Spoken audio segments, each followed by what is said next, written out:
L'homme le plus puissant du monde dévoilé. Écoutez-moi tous. On va devoir recourir à la stratégie ultime. Le 8e Hokage passe à son plan final. Il a eu un bilan de la situation de la part de Sarada, Imawari et la team 10, et il a su que les Mamouchi ont commencé à devenir bêtes et agressives, car ils sont de plus en plus nombreux. Et du coup c'est interminable. Impossible de les tuer un par un. C'est une boucle infernale. Une boucle infinie. On passe donc à la stratégie choc. Ils vont utiliser Eida pour attirer tous les Mamouchi et les rassembler dans un endroit précis, un endroit pour tous les éliminer d'un coup. La pauvre Eida va être inquiète, vu qu'elle va servir d'appât. Exactement comme c'est écrit dans la couverture du chapitre. Une belle fleur attire les insectes. Mais Daimon, lui, est tout excité. Et les amis, on va enfin pouvoir voir un des personnages les plus puissants de l'œuvre. Enfin, le personnage le plus puissant à l'instant T hors Otsutsuki, et en dehors de Jura bien sûr. Et j'ai hâte de voir la puissance ultime de Daimon, parce que pour l'instant, il cache quand même son jeu. Ah oui, il faut comprendre qu'Eida n'utilise pas son Senrigan, l'œil des milieux,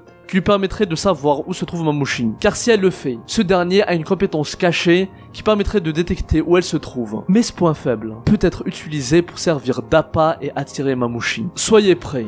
On arrive à la phase finale contre ce Shinjo humain. Et on va avoir l'étendue de la puissance de Daimon. Celui qui surpasse la force combative de Jigen. Et qui a humilié Code son limiteur sans aucune égratignure. Celui qui a reçu l'ADN de Shibai Otsutsuki, débloquant le pouvoir divin de réflexion. Capable de retourner toute attaque contre son adversaire. La simple pensée à nuire à Daimon déclenche une attaque proportionnelle à l'intention meurtrière qu'il reçoit. Et j'ai hâte de savoir qui est le plus fort entre Daimon, Kawaki, Boruto. Moi j'ai mon idée, mais j'attends de voir la réponse. Les amis, j'espère que ça vous a plu. En ce début d'année, je vais pas vous mentir, c'est quand même très compliqué de sortir beaucoup de vidéos, mais j'essaye quand même de pas trop tarder pour vous sortir les reviews mensuelles. Comme je vous l'ai déjà dit, maximum fin du mois où le chapitre sort ou début du mois suivant. Et j'essaye de bosser un max les vidéos pour vous sortir de la qualité. Donc j'espère que ça vous a régalé. Moi je vous dis à très bientôt pour de nouvelles vidéos, et que la paix soit sur vous.